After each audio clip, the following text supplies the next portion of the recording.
नमस्कार, मेरा नाम प्रद्युम्न कुमार है। छत्तीसगढ़ से पत्रकार बिरादरी को विचलित करने वाली एक ऐसी खबर आई है जिसे सुनकर पत्रकारों में आक्रोश का माहौल है। आक्रोश का माहौल हो भी क्यों ना, क्योंकि बीते दिन बस्तर जंक्शन के नाम से यूट्यूब चलाने वाले एक जर्नलिस्ट की हत्या कर दी गई और उनकी लाश सेप्टिक टैंक मिली है एक ठेकेदार के यहाँ। ये सेप्टिक टैंक क्या होता है, अगर आप नहीं समझ पा रहे हैं तो मैं आपको बता दूं कि शौचालय की जो टंकी होती है उसमें इस पत्रकार को मारकर फेंक दिया गया।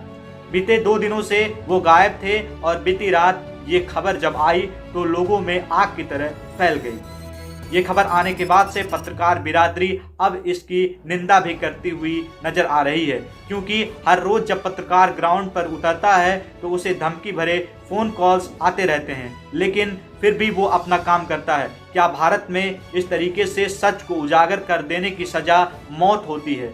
क्या भारत में इस तरीके से कोई ग्राउंड रिपोर्टिंग अगर करता है गरीबों की और सच को उजागर करने की बात करता है तो उसे मौत के घाट उतार दिया जाएगा? ये सवाल भारत की राजनीतिक पार्टियों से भी।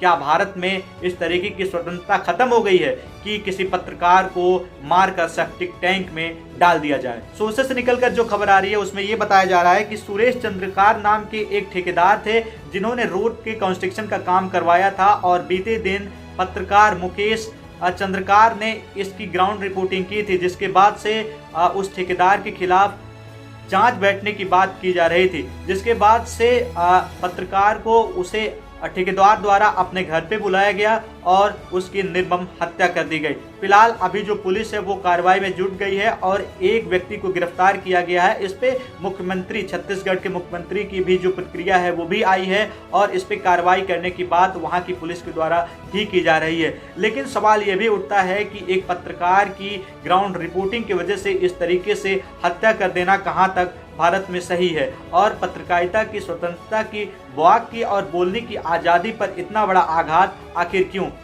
इस तरीके से रोज डेली बेसिस पे पत्रकारों के लिए खतरे बढ़ते जा रहे हैं। इसको लेकर आखिर सरकारें क्यों मौन है? आखिर सरकारें इस पर क्या कदम उठा पा रही हैं? क्या पत्रकारिता करना भारत में जुर्म है? क्या सच्चाई उजागर करना भारत में जुर्म है?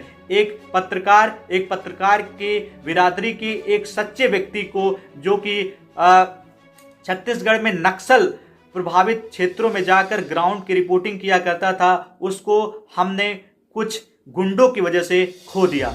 जो ग्राउंड में वो सभी चीजें दिखाया करता था, कभी अधिकारियों के बीच जाकर, कभी नक्सल प्रभावित उन सभी लोगों के बीच जाकर, जो गरीबी से जो पिछड़े हुआ करते हैं, जो वंचित हुआ करते हैं, जिसके समस्याएं दिखाने के लिए ये पत्रकार ग्राउंड पर जाया करता था और ग्राउंड रिपोर्टिंग भी किया करता था।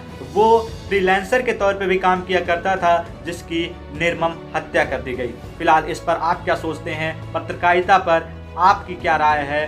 कमेंट सेक्शन में जरूर बताइएगा।